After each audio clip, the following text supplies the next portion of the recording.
Party में अनपढ़ होना या कुपर होना या झूठ बोलना एक क्वालिटी मानी जाती है। ये बात मैं क्यों कह रहा हूं? हमारे बिहार के उप मुख्यमंत्री सम्राट चौधरी एक भाषण में कह रहे थे, सुनिए उन्होंने क्या कहा है। सम्राट अशोक का चेहरा दिखा जब गौतम बुद्ध से उनकी मुलाकात हुई।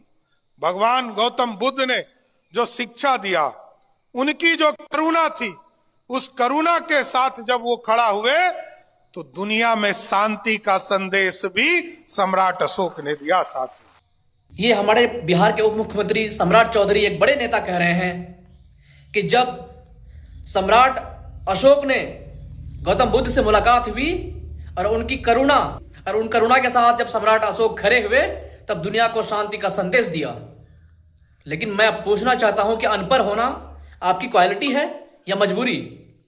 भाई, सम्राट अशोक और जो है गौतम बुद्ध की जिंदगी में 176 साल का अंतर है। जिंदगी में नहीं, बल्कि जब गौतम बुद्ध मरे 480 ईसा पूर्व गौतम बुद्ध का इंतकाल हुआ है, उनका देहावसान हुआ है, और सम्राट अशोक की पैदाइश 304 ईस्वी पूर्व में हुई है। इसका मतलब गौतम बुद्ध के 176 साल मरने के बाद सम्राट अशोक की पैदाइश हुई है, लेकिन उनकी मुलाकात करा रहे हैं महोदय।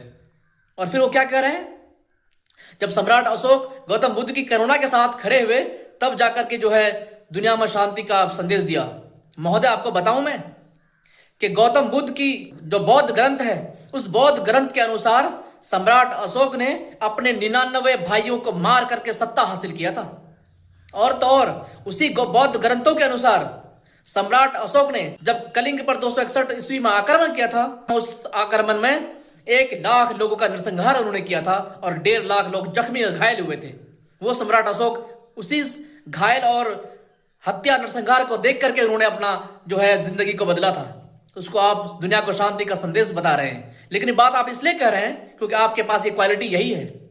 इसलिए भी आप कह रहे हैं क्योंकि आप तो उसी का चेला है ना, जो इस देश के प्रधानमंत्री हैं, जो कभी कहते हैं कि सिकंदर बिहार आया था, जो कभी कहते हैं कि बादल से रडार पकड़ में नहीं आता है, जो कभी कहते हैं गैस के नाले से चाय बनाते हैं। और तो और उन्होंने ऐसी ही ऐतिहासिक रूप से एक झूठ और गलत बयानी की थी। उन्होंने कहा था कबीर, बाबा गोरखनाथ, गुरु नानक देव जी एक साथ बैठकर बातें किया करते थे।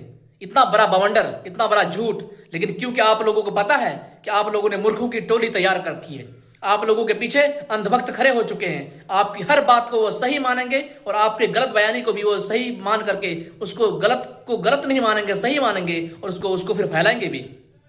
एक अंधभक्तों की टोली बना ली है आपने, उन्हीं की बदौलत आपका सत्ता चल रहा है। इसलिए आप झूठ बोलते हैं और मूर्ख लोगों को मूर्ख बनाते भी हैं। यही आपकी राजनीति का हिस्सा है।